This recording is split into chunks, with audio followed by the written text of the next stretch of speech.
Përshëndetje të nderuar miq, ja ku jemi sërish në emisionin ton Realitetet Ekonomike. Duam të flasim për bujqësinë, zhvillimin rural, por me një lajm të mirë që deri në fund të 10 mujorit të këtij viti, mbi 22 milionë euro janë shpërndarë fermerëve në formën e ndihmës së drejtë për drejtë, subvencionit nga skema kombëtare e mbështetjes së bujqësisë. Jemi në studio me zotin Akim Rapaj, kryetari i Këshillit të Agrobiznesit Shqiptar. Zoti Rapaj, përshëndetje, faleminderit që pranuar ftesën. Faleminderit ju. Zoti Rapaj, deri tani për këtë vit, sikurse e përmendëm, sipas Agjencisë për Zhvillimin Bujqësor dhe Rural, AZBR, mbi 52.589 fermerë në të gjithë vendin kanë marrë financim nga skema kombëtare e mbështetjes të bujqësisë 2025. Numri i dur apo duhet të ishin akoma dhe më shumë fermerë? Që kanë mundësinë të marrin subvencion përmes skemës kombëtare janë rreth 100.000 fermerë. Këta plotësojnë kriteret për të marrë subvencion, për arsye sepse janë të pajisur me një dokument me NIPT-in e fermerit, që është kushti kryesor për të marrë subvencionin. Njëkohësisht kemi parasysh që fragmentarizimi i tokës që ne kemi dhe numri i madh i fermerëve bën që ne të kemi një numër të konsiderueshëm, më shumë se 100.000 fermerë, që duhet të marrin subvencion për arsye sepse kontribuojnë në zhvillimin e bujqësisë dhe të sektorit të ekonomisë ushqimit në tërësi, të fushës së ekonomisë ushqimit në tërësi. Muaji dhjetor, nëntor dhjetor është muaji më intensiv ku fermerët marrin disbursimin ose mbyllet procesi i rimbursimit për 2025. A janë shumë? Më shumë duhet ishin për arsye sepse bujqësia dhe gjithë sektorët kanë nevojë për këtë subvencion për arsye objektive dhe subjektive. Për arsye objektive është fakti që fermerët tanë ndeshen me një konkurrencë të vazhdueshme për sa i përket importit të produkteve, ndeshen me një konkurrencë të pandershme për sa i përket informalitetit të madh që ekziston në këtë sektor. Njëkohësisht kushtet klimatike janë të tilla që po i dëmtojnë një pjesë mirë të prodhimeve të fushës dhe jo vetëm. Gjithashtu edhe sëmundshmëria tek blegtoria është tashmë më evidente dhe gjitha këto së bashku bëjnë atë që faktikisht fermerët duhen dhe kërkojnë më shumë subvencion për të ekuilibruar situatën në biznesin e tyre. Dhe unë mendoj që është më e udhës që organet që merren me këtë punë, veçanërisht AZBR-ja, të intensifikojë punën në mënyrë të tillë që të gjithë fermerët që janë shpallur fitues të kenë mundësinë të disbursohen brenda këtij viti.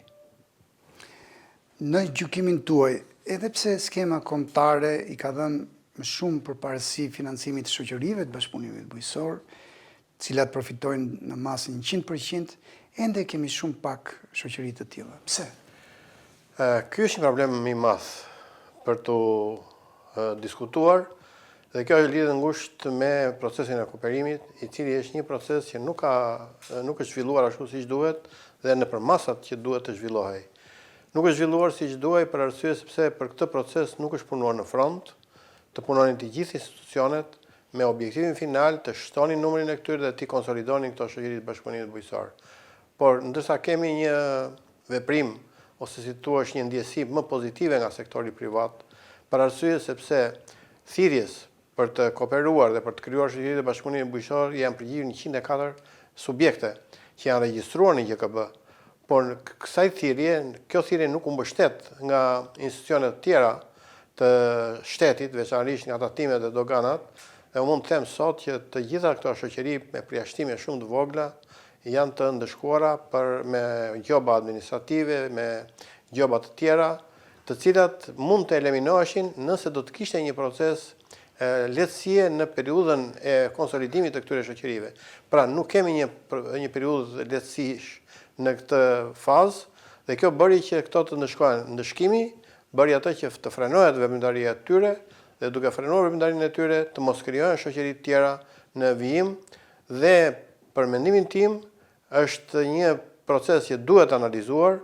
Këshilli i Agrobiznesit ka propozuar që të falen gjobat e këtyre shoqërive në shenjë besimi për kooperimin dhe mandej të mundësohet të mundësojnë kredit buta, për të rimarrë veten, njëkohësisht të kualifikohen stafet drejtuese të tyre, sepse është e domosdoshme që universitetet veçanërisht dhe Ministria e Arsimit të hartojnë një kurrikul të posaçme për kualifikimin e stafeve të këtyre shoqërive, sepse pa kualifikimin e stafeve nuk mundet të zhvillohet ky proces ashtu siç duhet, por jo vetëm shoqëritë e bashkëpunimit, por unë do të thoshe që edhe grupimet e tjera, siç janë grupet vendore të veprimit, siç janë klasterat, siç janë shoqëritë anonime, të gjitha grupimet duhen, apo disa forma të reja që ne duhet i përdorim tashmë, forma që kanë të bëjnë me shërbimet ndaj fermerëve, dhe kam parasysh që krijimi i këtyre njësive të shërbimit i këtyre grupimeve është tashmë një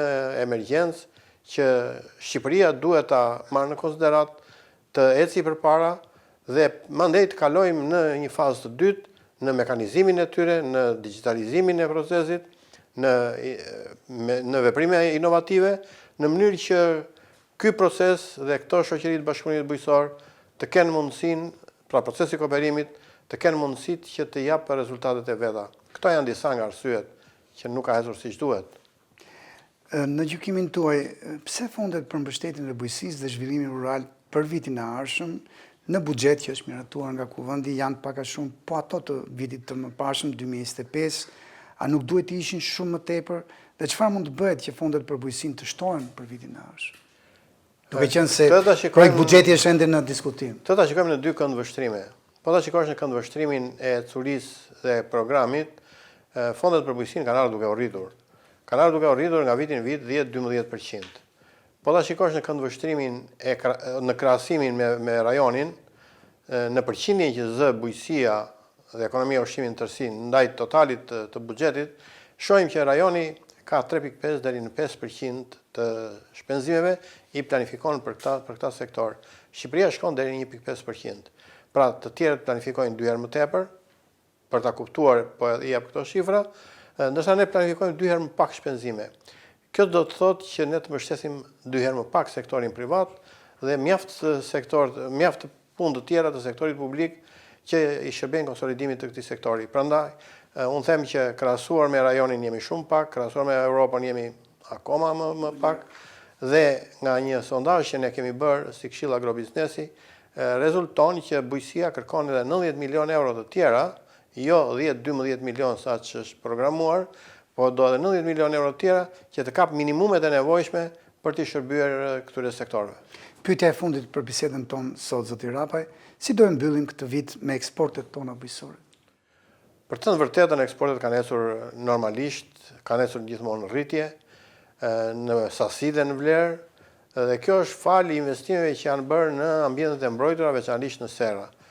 Kemi parasysh që janë mbi 2200 hektar sera, një tyfishim në harkun e 5 vjetëve, dhe kjo bën që ne të garantojmë eksportin, por ka dhe një moment tjetër që duhet theksuar, që është bërë një punë shumë e mirë për sa i përket të cilësisë, standardeve dhe sigurisë së konsumatorit, dhe në këtë drejtim janë disa projekte të Organizatës Kombeve të Bashkuara, siç është projekti UNIDO dhe programi global për cilësi dhe standarde, që po i japin Shqipërisë një ndihmës të jashtëzakonshme, krahas 12 vendeve të tjera në shkallë ndërkombëtare, për të konsoliduar këtë proces. Pra, eksportet janë të lidhura ngushësisht me cilësinë, kjo është e lidhur ngushësisht me tregjet, sepse tregjet e Bashkimit Evropian, që janë tregjet që blejnë me çmime më të larta, janë tregje që kërkojnë cilësi dhe standarde. Këto janë arsyet që dhe eksportet kanë ecur, dhe unë besoj që objektivi që është vënë për 2030, që Shqipëria të eksportoj 1 miliard euro eksporte bujqësore në tërësi, mund të realizohet, dhe besojmë që kjo do të ndodhë nëse ne do të shohim edhe këto defekte dhe do të riparojmë këto defekte që përmendëm në mënyrë të tillë që ky proces të eci pa u ndalur dhe të arrijmë rezultatet e duhura. Zoti Rapaj, faleminderit që ishit me ne sot në Realitet Ekonomik. Faleminderit ju që i trajtoni këto probleme.